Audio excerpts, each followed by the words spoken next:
नमस्कार दोस्तों, मैं ललित यादव आपका बहुत बहुत स्वागत करता हूं आपके अपने YouTube चैनल जीएस चैंपियन अड्डा 24/7 पर। तो दोस्तों, कैसे हैं आप? आई होप आप जबरदस्त होंगे और अपनी पढ़ाई में व्यस्त होंगे। दोस्तों, आज हम अपनी दूसरी क्लास करने जा रहे हैं राष्ट्रीय आय की। जो हमने प्रीवियस क्लास में चीज़ों को पढ़ा था उसी को हम आगे कंटिन्यू करेंगे। पिछली क्लास में हमने राष्ट्रीय आय के कैलकुलेशन के बारे में जाना था। किसके बारे में? कैलकुलेशन ऑफ नेशनल इनकम, यानी कि कैलकुलेशन, यानी कि इसकी जो गणना है वो किसके द्वारा की गई थी, कब कब की गई थी। तो राष्ट्रीय आय की गणना की हम बात करें तो राष्ट्रीय आय की गणना देश की स्वतंत्रता से पहले भी की गई थी और स्वतंत्रता के बाद में भी की गई थी। तो स्वतंत्रता के बाद की हमने पढ़ी थी, यानी calculation of national income after independence.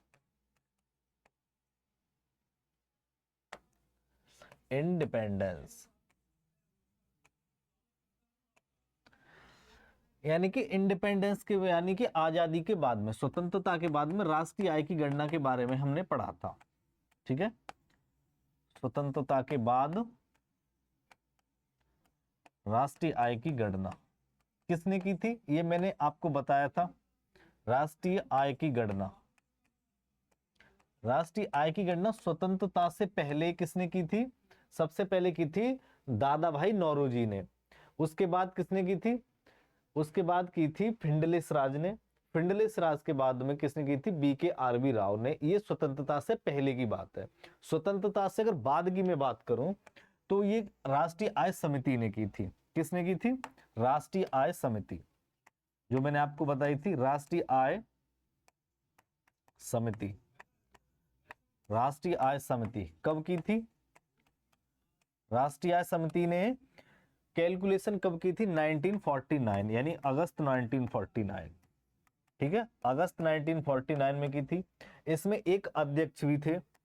अध्यक्ष कौन थे? PC महालनोबिस जी थे। ठीक है, PC महालनोबिस थे।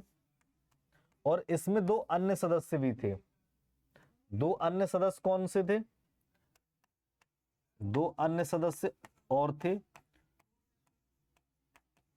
उनमें से एक थे BKRB राव। ठीक है, BKRB राव। और एक कौन थे? DR गॉडगिल। DR गॉडगिल। ठीक है, DR गॉडगिल। इसकी जो पहली रिपोर्ट थी वो कब आई थी? वो मैंने आपको बताई थी। पहली रिपोर्ट कब आई थी बताओ? पहली जो रिपोर्ट थी वो 1951 में आई थी, फर्स्ट रिपोर्ट। ठीक है, फर्स्ट रिपोर्ट कब आई थी? 1951 में। सेकंड रिपोर्ट कब आई थी? सेकंड रिपोर्ट थी वो 1959 में आई थी। ठीक है, इसमें प्रति व्यक्ति आय कितनी बताई थी? आप कमेंट बॉक्स में बताएं। ठीक है, अब हम पढ़ेंगे अपना टॉपिक, जो आज का हमारा टॉपिक है।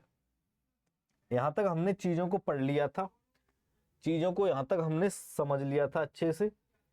अब हम राष्ट्रीय आय के मापन की बात करेंगे। यहां गणना की गई थी राष्ट्रीय आय की, अब राष्ट्रीय आय के मापन की बात करेंगे। राष्ट्रीय आय का मापन कौन करता है, किसके द्वारा इसका मापन किया जाता है? ठीक है, आज का हमारा टॉपिक है, जो पहला टॉपिक है वो है राष्ट्रीय आय का मापन। क्या है? राष्ट्रीय आय का मापन। ठीक है, मेजरमेंट ऑफ नेशनल इनकम। ठीक है, मेजरमेंट ऑफ नेशनल इनकम। राष्ट्रीय आय का मापन कौन करता है? राष्ट्रीय आय के मापन की बात करें तो राष्ट्रीय आय का मापन NSO के द्वारा किया जाता है। ठीक है, किसके द्वारा? राष्ट्रीय आय का मापन NSO के द्वारा किया जाता है। ये विजुअल है, दिखाई दे रहा है? दिखाई दे रहा है। इसका मापन कौन करता है? इसके मापन की मैं बात करूं तो इसका मापन NSO के द्वारा किया जाता है। ठीक है, NSO के द्वारा। NSO की फुल फॉर्म की बात करें तो NSO की फुल फॉर्म क्या होगी? Full form of NSO, NSO, NSO की फुल फॉर्म की बात करें तो इसकी फुल फॉर्म होगी नेशनल स्टैटिस्टिकल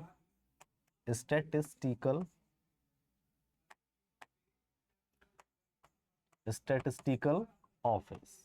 ठीक है, ये NSO की फुल फॉर्म है। NSO की हम बात करें तो NSO स्टेबलाइज कब हुआ था, यानी कब बना था? तो NSO की जो स्थापना हुई थी वो 2019 में हुई थी। कब हुई थी? 2019 में। किससे हुई थी? वो NSSO प्लस CSO से मिलकर के NSO बना है। ठीक है, NSO की अगर मैं स्थापना समय की बात करूं, ठीक है, NSO की स्थापना की मैं बात करूं तो NSO कब स्टेबलाइज हुआ था? ठीक है, मैं NSO की बात करूं, NSO की स्थापना आपको याद रखनी है। ये कब बना था? 2019 में। ठीक है, कब बना था? 2019 में। 2019 में NSO की स्थापना हुई थी। अगर मैं NSO की बात करूं तो NSO दो संस्थाओं से मिलकर के बना है। NSO दो संस्थाओं से मिलकर के बना है। नोट डाल के पॉइंट आपको याद रखना है। ठीक है, नोट डाल के ये पॉइंट आपको याद रखना है। ठीक है, NSO की स्थापना दो संस्थाओं से मिलकर हुई है। कौन कौन सी है? एक है NSSO प्लस दूसरी है CSO। इन दोनों संस्थाओं से मिलकर के 2019 में NSO बना था। ठीक है, कब बना था? 2019 में।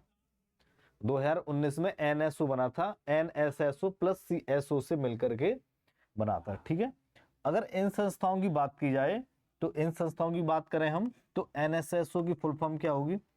National sample survey office. ठीक है, national sample survey office, NSSO की ये फुल फॉर्म है। ठीक है, ये याद रखनी है, ये पूछी जाती है। अगर स्थापना की मैं इसकी बात करूं, NSO की स्थापना की, तो NSO की जो स्थापना थी वो 1950 में की गई थी PC महालनोबिस के द्वारा। महालनोबिस भारत के एक जाने माने इकोनॉमिस्ट थे। इनकी सिफारिश पर इनके द्वारा NSSO की स्थापना की गई थी। ठीक है, NSSO national sample survey office. ठीक है, उसके बाद CSO की अगर बात करें, किसकी? CSO दूसरा कौन सा? CSO की फुल फॉर्म क्या है? CSO की फुल फॉर्म की बात करें तो सेंट्रल स्टैटिस्टिकल ऑफिस। ठीक है, सेंट्रल स्टैटिस्टिकल ऑफिस, ये CSO की फुल फॉर्म है। ठीक है, सेंट्रल स्टैटिस्टिकल ऑफिस। इसकी स्थापना कब हुई थी? इसकी अगर स्थापना की बात करें तो इसकी स्थापना 1951 में हुई थी। कब? 1951 में। इसकी स्थापना भारत सरकार के द्वारा की गई थी। ठीक है, किसी व्यक्ति ने नहीं की थी। इसकी स्थापना भारत सरकार के द्वारा 1991 में की गई थी। हमने पढ़ लिया NSO, यानी कि राष्ट्रीय आय का मापन कौन करता है? NSO करता है। NSO दो संस्थाओं से मिलकर के बना है। NSSO प्लस CSO का दोनों का एक ही काम होने के कारण दोनों को ज्वाइंट कर दिया गया और एक संस्था बना दी गई जिसका नाम था NSO। कब बनाएगी? 2019 में बनाएगी। ठीक है, तो राष्ट्रीय आय का मापन कौन करता है? NSO करता है। ठीक है, अब हम कुछ थोड़ी सी टर्मिनोलॉजी पढ़ेंगे। ठीक है, राष्ट्रीय आय से रिलेटेड थोड़ी सी टर्मिनोलॉजी के बारे में जानेंगे, जो बातें राष्ट्रीय आय के लिए इंपॉर्टेंट होती हैं। सबसे पहले तो ये बताओ, जो आप वित्तीय वर्ष बहुत टाइम से, यानी कि पिछली भी क्लास में, इस क्लास में आप पढ़ते आ रहे हैं, सुनते आ रहे हैं, तो ये वित्तीय वर्ष है क्या? तो वित्तीय वर्ष की बात करूं मैं, यानी कि फाइनेंस ईयर। क्या? वित्तीय वर्ष वित्तीय वर्ष को फाइनेंस ईयर के नाम से भी हम जानते हैं, ठीक है। किसके नाम से? Finance year.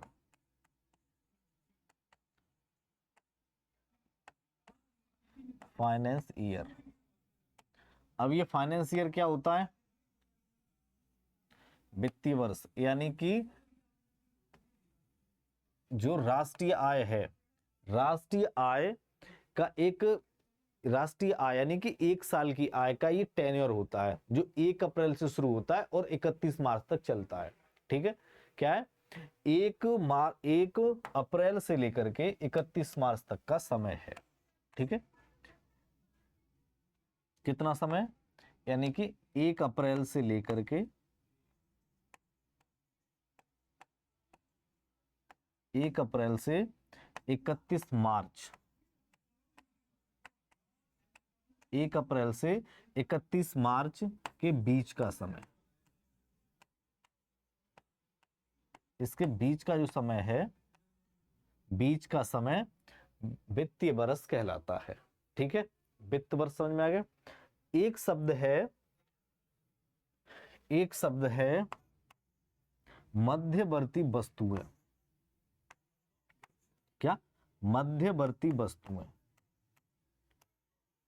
मध्यवर्ती वस्तुएं। मध्यवर्ती वस्तुओं की बात करें तो इन्हें इमीडिएटली थिंग्स कहा जाता है या इमीडिएटली गुड्स कहा जाता है, ठीक है। Immediately goods. ये इमीडिएटली गुड्स क्या होते हैं? मैं सारी चीजें हाईलाइट करते जा रहा हूं जिससे आपको हेडिंग्स के बारे में पता चले, ठीक है। ये दिखाई दे रहा है? इस पर नहीं दिखाई दे रहा, एक मिनट। कौन सा कलर लूं मैं? ये दिखाई देगा, ये ठीक है, दिखाई दे रहा है, ठीक है। ये सारी चीजें मैं हाईलाइट कर रहा हूं, ये सारी हेडिंग्स हैं और अच्छे से याद रखनी है, ठीक है। इमीडिएटली यानी कि मध्यवर्ती वस्तुएं। मध्यवर्ती वस्तुएं क्या होती हैं? यानी कि वे वस्तुएं जिनका प्रयोग करके कोई एक नई वस्तु बनाई जा सके या उपयोग हो सके, ऐसी कोई वस्तु बनाई जा सके जो उपयोग की जा सके, ठीक है। तो उसे हम क्या कहेंगे? मध्यवर्ती वस्तुएं कहेंगे। यानी कि जिन वस्तुओं का प्रयोग करके एक नई वस्तु बनाई जा सके उसे हम इमीडिएटली यानी कि मध्यवर्ती वस्तुएं कहते हैं, ठीक है। क्या? मध्यवर्ती वस्तुएं कौन सी होती हैं? जिनका उपयोग यानी कि जिनके उपयोग से, ठीक है, जिनके उपयोग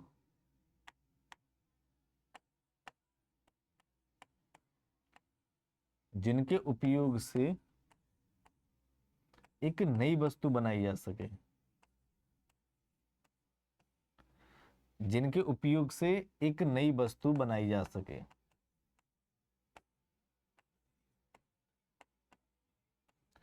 बनाई जा सके, उन्हें हम मध्यवर्ती वस्तुएं कहते हैं, ठीक है।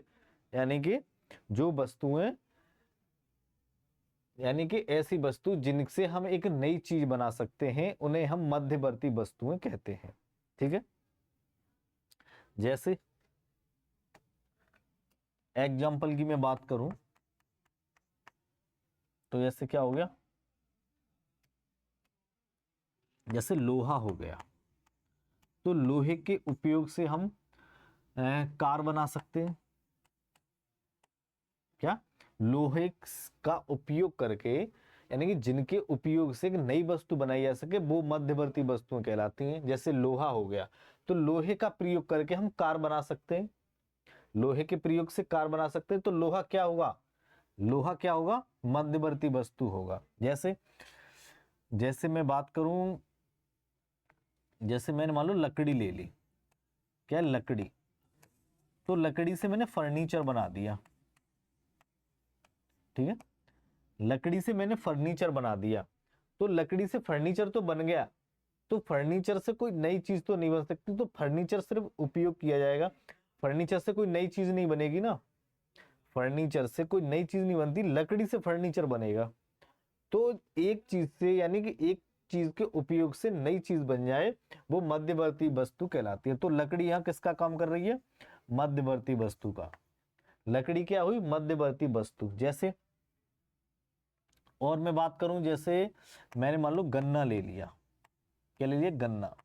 तो गन्ने से मैंने चीनी बना दी। क्या? गन्ने से मैंने चीनी बना दी। तो गन्ने से तो चीनी बन गई, बट चीनी से क्या कोई नया प्रोडक्ट बनाया जा सकता है? नहीं बनाया जा सकता। तो गन्ना यहाँ पर क्या काम कर रहा है? मध्यवर्ती वस्तुओं का, यानी कि इमीडिएटली गुड्स का काम कर रहा है। तो ऐसी वस्तु जिनके उपयोग से नई वस्तु बनाई जा सके, ठीक है, जिनके उपयोग से नई वस्तु बनाई जा सके, उससे हम मध्यवर्ती वस्तुएं कहते हैं। ठीक है। नेक्स्ट की हम बात करें तो नेक्स्ट आता है अंतिम वस्तुएं। क्या आता है? अंतिम वस्तुएं। अंतिम वस्तुएं क्या होती हैं? अंतिम वस्तुएं यानी कि फाइनल गुड्स। क्या? Final goods.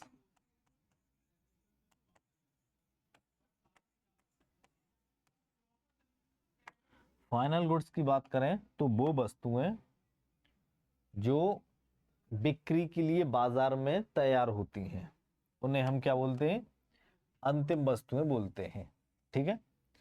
यानी कि वो वस्तुएं जिन्हें बाजार में बिक्री के लिए ले जाया जा सके, उन्हें हम फाइनल वस्तु कहते हैं। यानी कि सीधी सी भाषा में भी अगर बात करें तो क्या कहते हैं? ये रेडी है, ये बिकने के लिए तैयार है, तो उसे हम अंतिम वस्तु कहेंगे। ठीक है।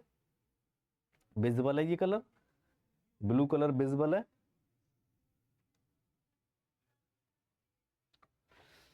ठीक है। तो इसकी डेफिनेशन क्या होगी? यानी वे वस्तुएं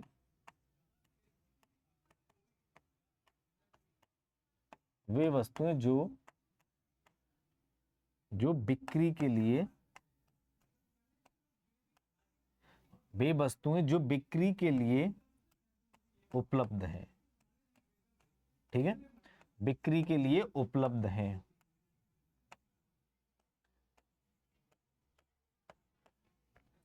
वे वस्तुएं जो बिक्री के लिए उपलब्ध हैं, उन्हें हम अंतिम वस्तुएं कहते हैं। जैसे वही एग्जांपल मैं फिर ले लेता हूं, वही एग्जांपल फिर ले लेता हूं जो मैंने ऊपर लिया था। क्या था? यानी कि लोहे से, लोहा था, लोहे से क्या बनी थी? कार। ठीक है। लोहे से क्या बनी थी? कार। तो लोहे से तो कार बन गई, तो ये मध्यवर्ती वस्तु हो गई। अब कार हो गई, तो कार तो फाइनल बिकने के लिए तैयार है। कार है, लोहा है, तो लोहे से तो बहुत सारी चीजें बनाई जाएंगी। अब कार है तो कार का सिर्फ उपयोग होगा, तो उपयोग होगा तो ये बाजार में बिकेगी, बिक्री के लिए पूरी तरह से रेडी होगी कार। तो ये जो फाइनल चीज बन गई, जो चीज चाहिए वो चीज बन गई, तो वो क्या है?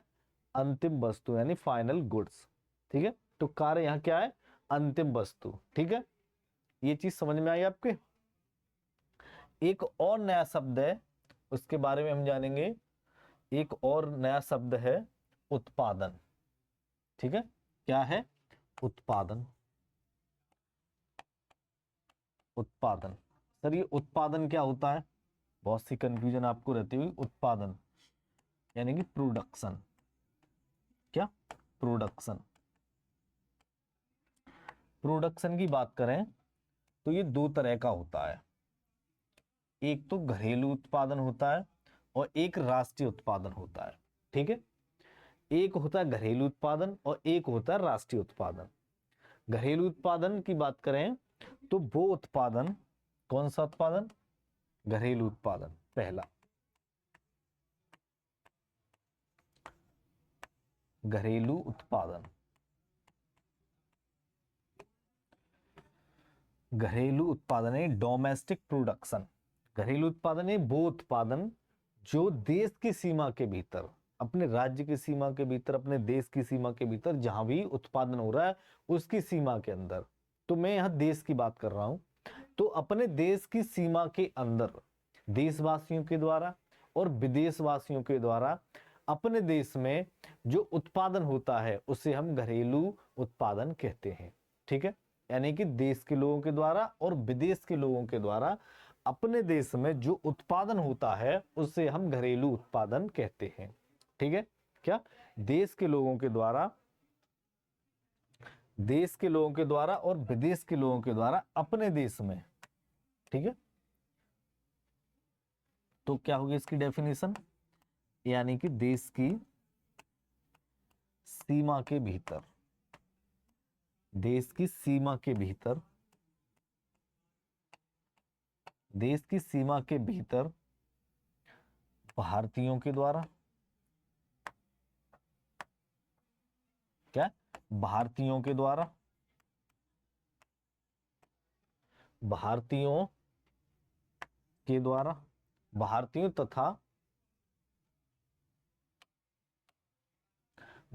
तथा विदेशियों के द्वारा, ठीक है, विदेशियों के द्वारा किया गया उत्पादन, ठीक है, किया गया उत्पादन घरेलू उत्पादन कहलाता है। ठीक है, क्या, किया गया उत्पादन घरेलू उत्पादन कहलाता है। जैसे जैसे जैसे मैं बता रहा हूं, समझा रहा हूं, जैसे जैसे ये मान लो हमारा देश है, मान लो क्या है ही, यही मैप है, यही है मैप,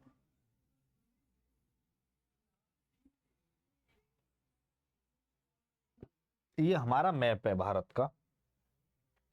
तो इसकी जो सीमा है, ये जो सीमा है, बाउंड्री है, इसके अंदर जो भी कमा रहा है, चाहे इंडियन है चाहे विदेशी है चाहे कोई भी है, इसके अंदर पैसा जो कमा रहा है, इसके अंदर जो वस्तुओं का प्रोडक्शन कर रहा है, इसके अंदर जो सेवाओं का प्रोडक्शन कर रहा है, उत्पादन कर रहा है, तो उसे हम घरेलू उत्पादन कहेंगे। ठीक है, कोई भी व्यक्ति अगर इसके बाहर कर रहा है, ठीक है, इसके बाहर कमा रहा है, सिर्फ कोई इंडियन, कोई भी भारतीय, कौन, कोई भी भारतीय इसके बाहर कमा रहा है, तो उसे हम राष्ट्रीय उत्पादन कहते हैं। ठीक है, दूसरा कौन सा है, राष्ट्रीय उत्पादन। राष्ट्रीय उत्पादन, राष्ट्रीय उत्पादन मतलब नेशनल प्रोडक्शन। नेशनल प्रोडक्शन क्या होता है, यानी कि देश की सीमा के बाहर भारतीयों के द्वारा किया गया उत्पादन। ठीक है,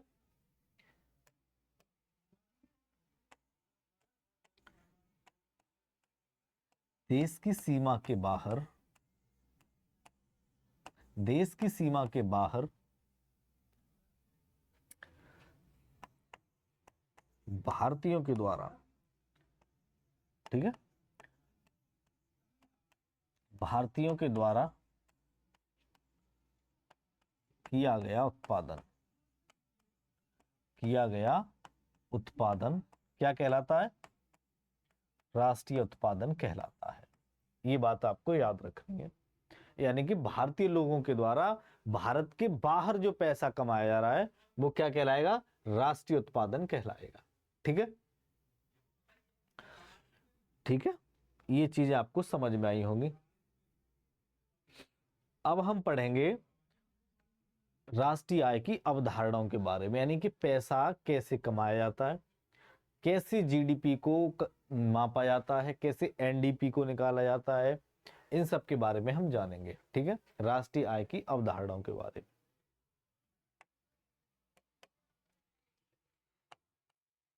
अब हमारा जो टॉपिक है उसका वो हम पढ़ेंगे राष्ट्रीय आय की अवधारणाएं।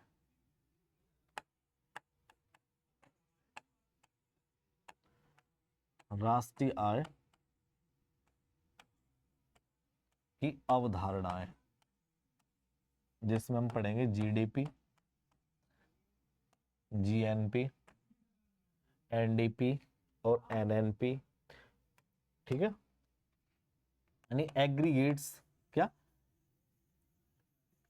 Aggregates of national income, NI, यानी कि नेशनल इनकम। ठीक है, एग्रीगेट्स ऑफ नेशनल इनकम। मैं हाईलाइट कर दूं एक बार से, क्या topic? Aggregates of national income. इसमें जो सबसे पहले टॉपिक पढ़ेंगे वो पढ़ेंगे हम जीडीपी। क्या पढ़ेंगे? जीडीपी के बारे में। तो जो हमारा पहला टॉपिक होगा वो होगा जीडीपी।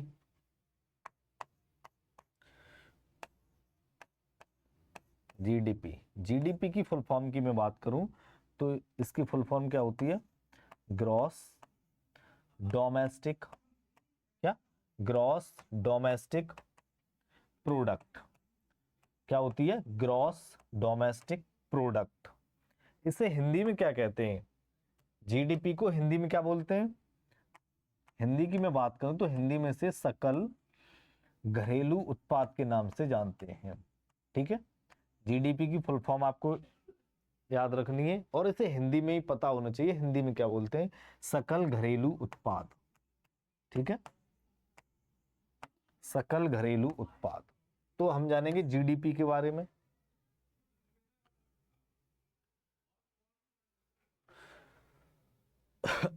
जीडीपी, जीडीपी की फुल फॉर्म आपके सामने लिखी हुई है, ग्रॉस डोमेस्टिक प्रोडक्ट, यानी कि सकल घरेलू उत्पाद। तो जीडीपी क्या होती है? जीडीपी भी वही है जो राष्ट्रीय उत्पाद के बारे में हमने पढ़ा था, यानी कि देश की सीमा के भीतर, देश की सीमा के भीतर भारतीयों के द्वारा तथा विदेशियों के द्वारा एक साल में जो भी उत्पादन किया गया, जो भी सर्विसेज का उत्पादन किया गया, वस्तुओं का उत्पादन किया गया, ये जो भी राष्ट्रीय आय हुई उसे हम जीडीपी कहते हैं। ठीक है, क्या? देश की सीमा के भीतर, यानी कि ये हमारा मैप है, ये हमारा देश है। ठीक है,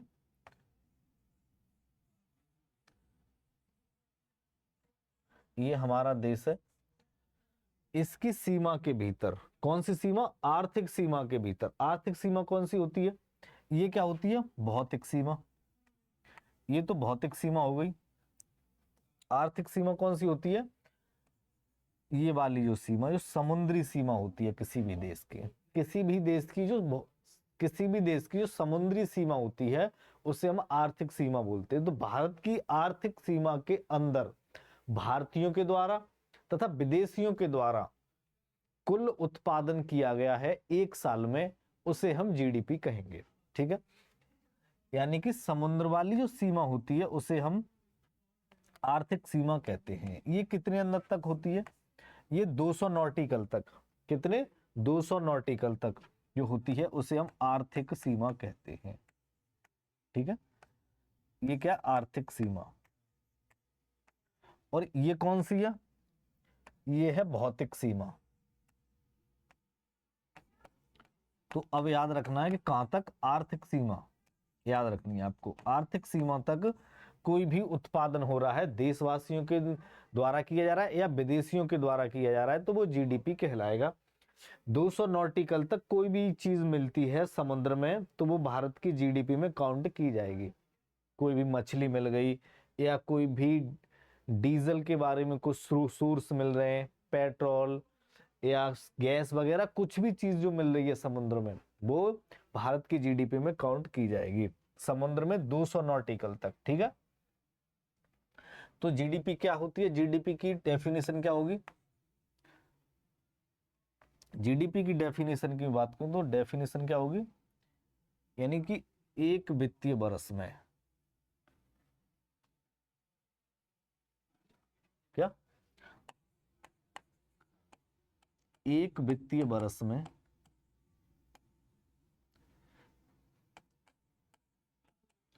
एक वित्तीय वर्ष में एक वित्तीय वर्ष में भारतीयों के द्वारा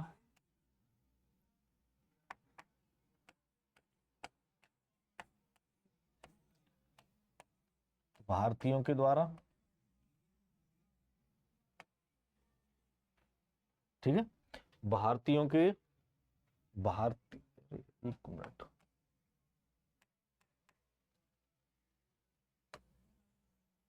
ये इधर अलग है, कंफ्यूजन हो इसलिए मैंने किया है। एक वित्तीय वर्ष में भारतीयों तथा विदेशियों के द्वारा, ठीक है, विदेशियों के द्वारा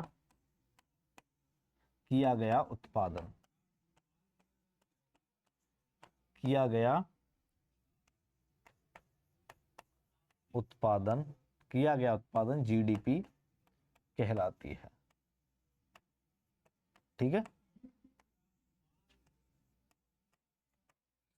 ठीक है। एक वित्तीय वर्ष में भारतीयों तथा विदेशियों के द्वारा किया गया उत्पादन, इसमें थोड़ा सा लिख लो देश की सीमा के, देश की आर्थिक सीमा के भीतर। एक वित्तीय वर्ष में देश की सीमा के भीतर भारतीयों तथा विदेशियों के द्वारा किया गया उत्पादन। थोड़ा सा यहां पर एक चीज और लिखो, एक वित्तीय वर्ष में, एक वित्तीय वर्ष में यहां से लिखना है, एक वित्तीय वर्ष में देश की आर्थिक सीमा के भीतर, देश की आर्थिक सीमा के भीतर, ठीक है, आर्थिक सीमा के भीतर भारतीयों तथा विदेशियों के द्वारा किया गया उत्पादन जीडीपी कहलाता है। ठीक है, अगर मैं जीडीपी के फॉर्मूले की बात करूं तो जीडीपी का फॉर्मूला क्या होगा? क्या जीडीपी का फॉर्मूला क्या होगा? जीडीपी बराबर सी प्लस, यानी कि सी के कंजप्शन, यानी कि वहां के लोगों के द्वारा उन वस्तुओं का कितना उपभोग किया जा रहा है, यानी कंजप्शन कितना किया जा रहा है। तो क्या होगा? सी प्लस आई, यानी कि इन्वेस्टमेंट कितना किया गया, क्या इन्वेस्टमेंट कितना किया गया जीडीपी में, यानी कि वित्तीय वर्ष में कितना इन्वेस्टमेंट किया गया, सरकारी खर्चा कितना हुआ है। ठीक है, यानी कि सरकार ने कितनी चीजों को खरीदा, यानी कि governmental purchasing, plus import minus export, export minus import, यानी कि देश में से कितनी चीजें देश के बाहर गई, कितनी चीजें देश के बाहर आई। ठीक है, तो क्या होगा जीडीपी का फॉर्मूला?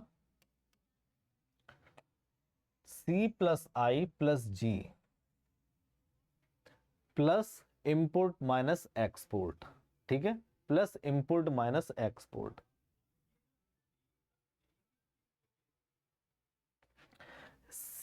सी क्या होता है? सी की मैं बात करूं तो सी क्या होगा? कंजप्शन। सी क्या होगा? कंजप्शन।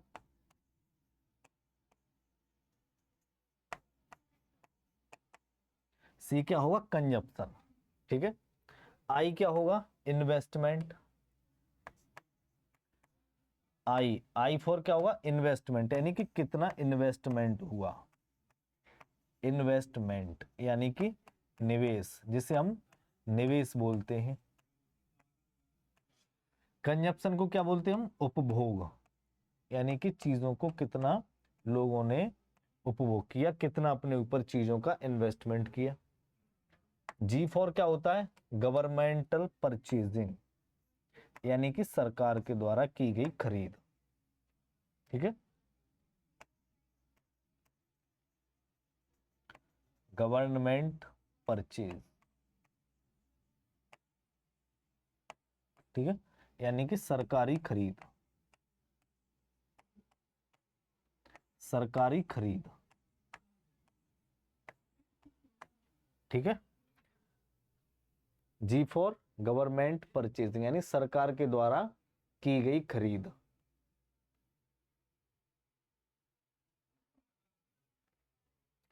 सरकार के द्वारा की गई खरीद। एक्स फॉर एक्सपोर्ट, यानी कि देश में कितना चीजों का एक्सपोर्ट हुआ, यानी कि कितना निर्यात हुआ, कितनी चीजें देश के बाहर गई। ठीक है, उसके बाद एम फॉर इंपोर्ट, कितनी चीजें देश के अंदर आई। ठीक है, यानी कि इंपोर्ट, इंपोर्ट मतलब आयात, कितना चीजों का आयात हुआ। ठीक है, जीडीपी का फॉर्मूला समझ में आ गया, यानी कि सी प्लस आई प्लस जी, इंपोर्ट माइनस एक्सपोर्ट, उसे हम जीडीपी कहते हैं। ठीक है, यानी कि देश की सीमा के बाहर, देश की सीमा के अंदर आर्थिक सीमा के अंदर 200 नॉटिकल तक समुद्र में आप जाएंगे तो वहां आर्थिक सीमा होती है, तो उसके अंदर जितना भी प्रोडक्शन हो रहा है, चाहे देश के लोग कर रहे हैं चाहे विदेश के लोग कर रहे हैं, कोई भी कितना भी प्रोडक्शन देश की सीमा के अंदर करता है एक साल में, एक वित्तीय वर्ष में, उसे हम जीडीपी कहते हैं। ठीक है, उसे क्या कहते हैं? उसे हम जीडीपी कहते हैं। ठीक है, जीडीपी से रिलेटेड और आपको पॉइंट याद रखने हैं। वो कौन कौन से पॉइंट है? और पॉइंट आपको याद रखने हैं,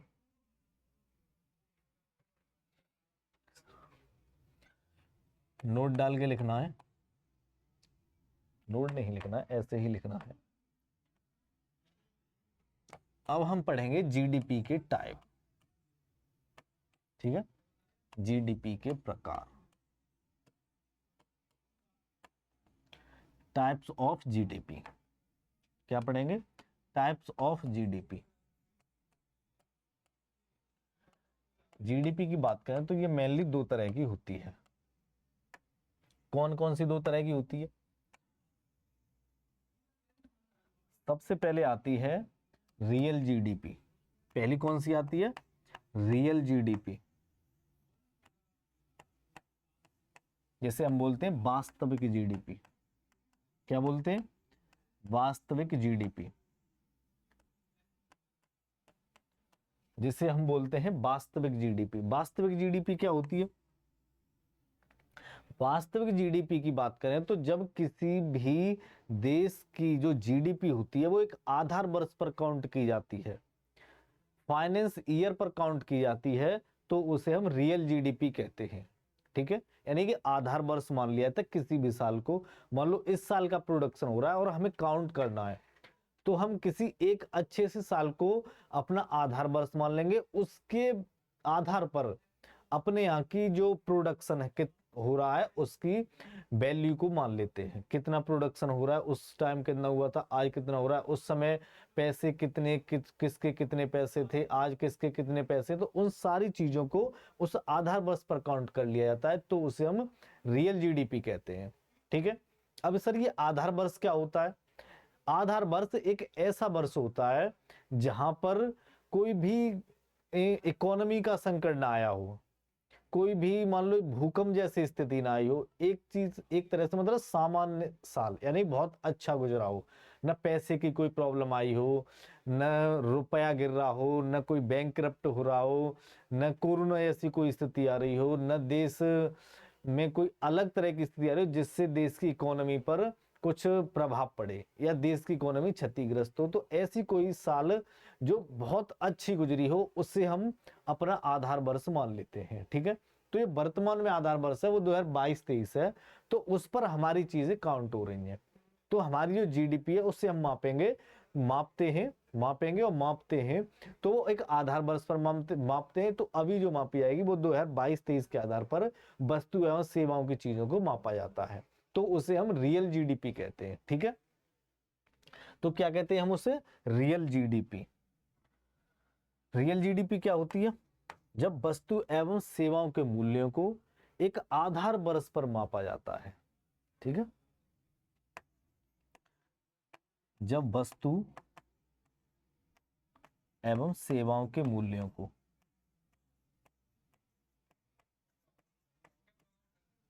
वस्तु एवं सेवाओं के मूल्यों को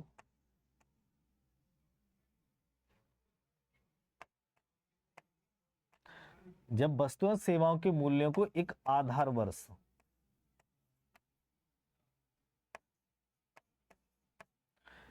एक आधार वर्ष किस पर? आधार वर्ष पर,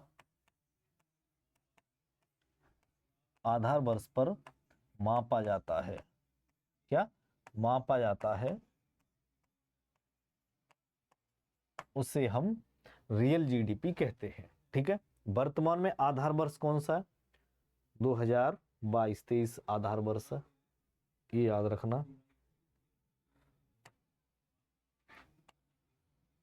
वर्तमान में आधार वर्ष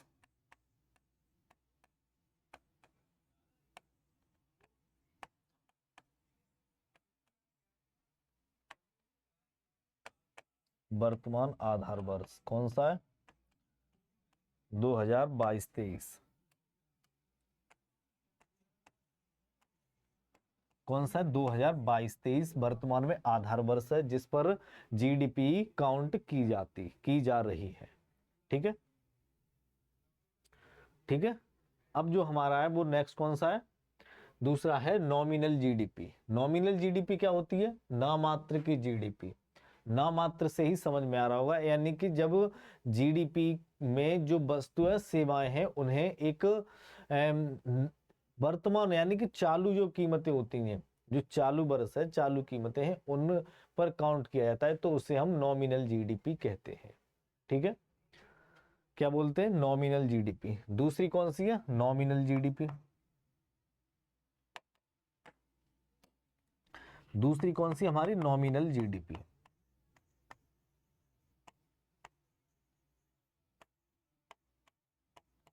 नाम मात्र जीडीपी जिसे बोलते हैं हम। ठीक है, नाम से ही समझ में आ रहा होगा, नाम मात्र की जीडीपी।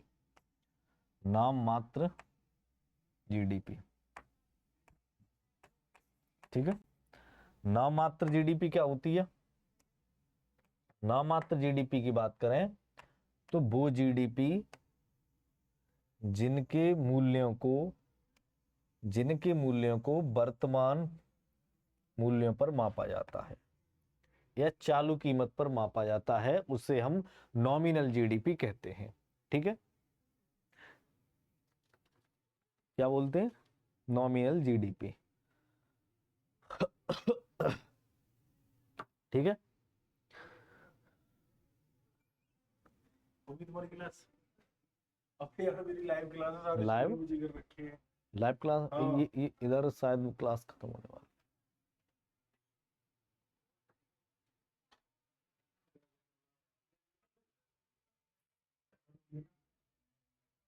ठीक है,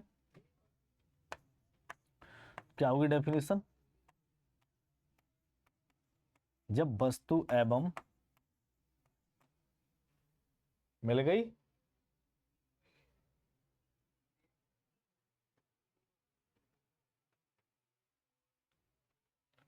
क्या? जब वस्तु एवं सेवाओं के मूल्यों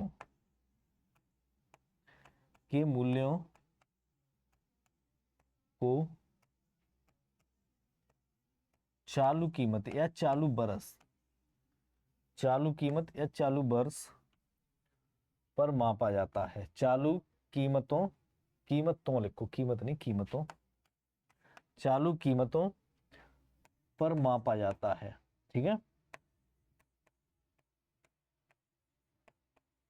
चालू कीमतों पर मापा जाता है, उसे नॉमिनल जीडीपी कहते हैं। ठीक है, नॉमिनल जीडीपी क्या होती है? यानी कि चालू कीमत, यानी बाजार में वर्तमान में जो प्राइस हैं उन पर वस्तुओं और सेवाओं के मूल्यों को जब काउंट किया जाता है तो उसे हम नॉमिनल जीडीपी कहते हैं। ठीक है, नॉमिनल जीडीपी और रियल जीडीपी में क्या डिफरेंट होता है, ये चीज आपको समझ में आई? यानी जब एक आधार वर्ष पर यानी कि बेस ईयर पर चीजों को निकाला जाता है तो उसे हम रियल जीडीपी कहते हैं। नॉमिनल जीडीपी क्या होती है? यानी कि जब वस्तु एवं सेवाओं के मूल्यों को एक चालू कीमतों पर काउंट किया जाता है तो उसे हम नॉमिनल जीडीपी कहते हैं, और आधार वर्ष वाली को रियल जीडीपी कहते हैं। वर्तमान में आधार वर्ष कौन सा है? 2022-23। कौन सा? 2022-23। ठीक है,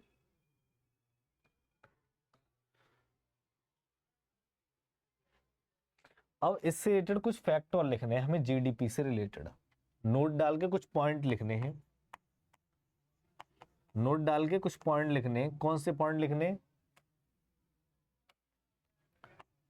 हमें लिखना है सबसे पहले कि जो हमारे देश की जीडीपी है वो विश्व की छठी सबसे बड़ी अर्थव्यवस्था है। हमारे देश की जो अर्थव्यवस्था है वो विश्व की छठी सबसे बड़ी अर्थव्यवस्था है।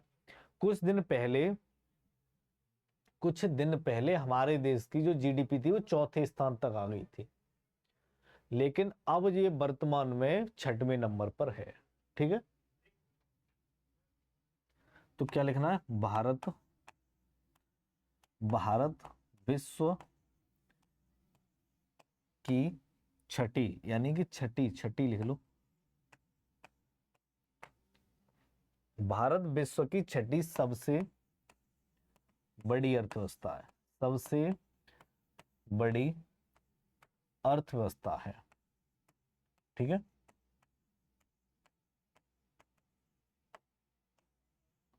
कौन सी है? 6वें नंबर पे है भारत। और 2030 तक हमारे देश की जो अर्थव्यवस्था है उसके ऐसे अनुमान बताया जा रहा है 2030 तक ये 30वें नंबर पर आ जाएगी। कौन से नंबर पर? 30वें नंबर पर इसके आने के चांस बताए जा रहे हैं 2030 तक।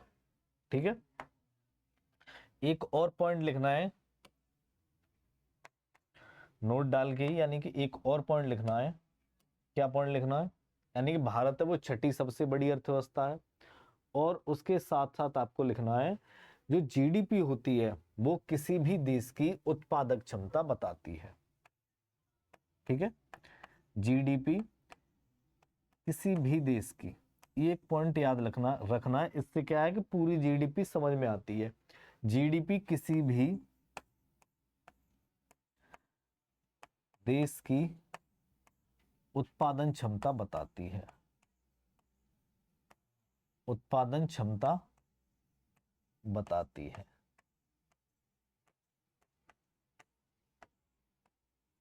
ठीक है, उत्पादन क्षमता, उत्पादन क्षमता ही इनमें रियल जीडीपी और नॉमिनल जीडीपी में पता चलती है। नॉमिनल जीडीपी में और रियल जीडीपी यही उत्पादन क्षमता पता चलती है। वो कैसे चलती है? यानी कि उत्पादन होता है, प्रोडक्शन, यानी कि जो जीडीपी है वो मेनली, जो जीडीपी है वो मेनली उत्पादन पर ही काम करती है, उत्पादन पर ही इसको काउंट किया जाता है। इसके प्रोडक्शन ही इसका मेन है जीडीपी का। तो रियल जीडीपी है मान लो एक आधार वर्ष पर काउंट हुई थी, यानी कि आज से मान लो 2 साल 3 साल, 2026 चल रही है, 2022-23 में चली, यानी कि 2 साल पहले, 3 साल, मतलब 3 साल हो गई। तो 3 साल पहले जब अभी के जो प्राइस है वो 3 साल पहले पे हमने काउंट किए, तो एक पेन सपोज मैंने बनाया, क्या एक पेन उस समय जीडीपी में बनाया गया था 2023 में, 2023 में मान लो एक पेन का प्रोडक्शन हुआ था, तो उस समय जो कीमत थी वो थी 10 रुपए। तो पेन जब प्रोडक्शन हुआ तो जीडीपी कितनी हुई? 10 रुपए हुई। मैं इस उत्पादन क्षमता की बात कर रहा हूं, ये क्षमता बताती है, वो कैसे बताती है वो चीज बता रहा हूं। तो एक पेन थी तो वो 10 की, सपोज मान लो ये पेन थी वो 10 रुपए की थी, तो जीडीपी कितनी होगी? 10 रुपए होगी। अब इसी को मैंने चालू कीमत पर माप दिया, चालू कीमत मतलब आज है, आज पे आज माप दिया मैंने, तो एक ही पेन थी, कितनी? एक ही पेन थी, और आज वो हो गई 20 रुपए की। तो जीडीपी कितनी हो गई? 20 रुपए। तो ये जीडीपी हुई, इसे हम नॉमिनल जीडीपी कहेंगे, और ये जो जीडीपी हुई है वो रियल जीडीपी हुई है। अब रियल में और नॉमिनल में क्या अंतर है? रियल में और नॉमिनल में क्या अंतर है? पैसों का। लेकिन जीडीपी पैसों बताती नहीं है, वो तो उत्पादन क्षमता बताती है किसी भी देश की। किसी भी देश की जितनी ज्यादा उत्पादन क्षमता होती है वो उसकी जीडीपी होती है। किसी भी देश की जो उत्पादन क्षमता होती है वो जीडीपी होती है। तो यहां तो सिर्फ पैसे बढ़े हैं, उत्पादन थोड़ी बढ़ा है। तो क्या हुआ? नॉमिनल जीडीपी, यानी कि नामात्री जीडीपी होती है, कि झूठी जीडीपी होती है, या एक गलत जीडीपी होती है। ठीक है, यानी कि प्रोडक्शन है वो उस समय भी उतना ही हो रहा था जो रियल जीडीपी थी, और नॉमिनल जीडीपी में उतना प्रोडक्शन हो रहा है। तो जो नॉमिनल जीडीपी होती है वो सिर्फ पैसे बढ़ाती है, प्रोडक्शन नहीं बढ़ाती।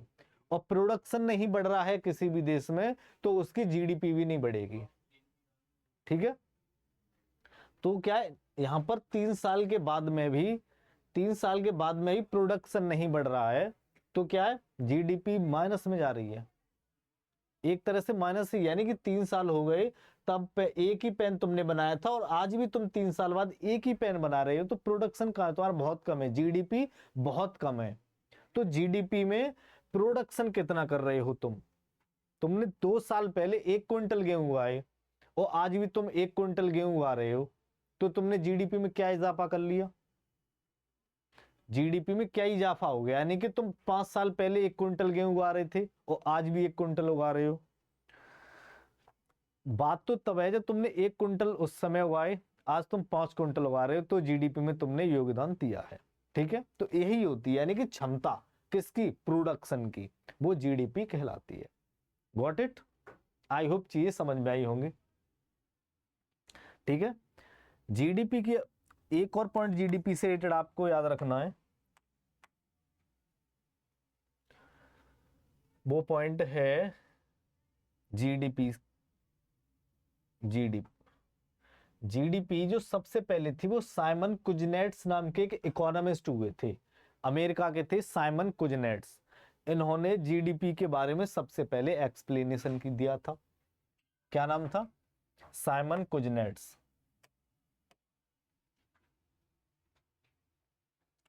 Simon Kuznets. ठीक है, साइमन कुजनेट्स। साइमन कुजनेट्स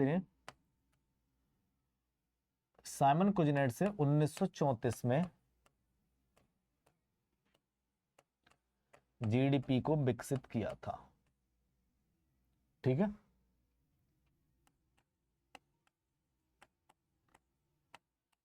विकसित किया था। साइमन कुजनेट्स कहां के रहने वाले थे? अमेरिका के। यहां लिख लेना, अमेरिका के थे ये। साइमन कुजनेट्स कहां के निवासी थे? अमेरिका के एक इकोनॉमिस्ट थे। इन्होंने 1934 में जीडीपी को विकसित किया था। फर्स्ट टाइम इन्होंने ही जीडीपी को निकाला था। ठीक है, ठीक है। भारत है वो सबसे बड़ी यानी छठी सबसे बड़ी अर्थव्यवस्था है। जीडीपी किसी भी देश की उत्पादन क्षमता बताती है, यानी कि किस देश में कितनी चीजों का प्रोडक्शन हो रहा है, उसकी जीडीपी उतनी ही ज्यादा होगी। साइमन कुजनेट्स ने 1934 में फर्स्ट टाइम जीडीपी के बारे में चीजों को बताया था। ठीक है, कितना टाइम हो गया? 52। नेक्स्ट टॉपिक हम अगली क्लास में करेंगे। आज हमारा टाइम यहीं पे खत्म होता है। ठीक है, अब हम मिलेंगे नेक्स्ट क्लास में, जिसमें हम एनडीपी, जीएनपी वगैरह के बारे में पढ़ेंगे। ठीक है, बाय।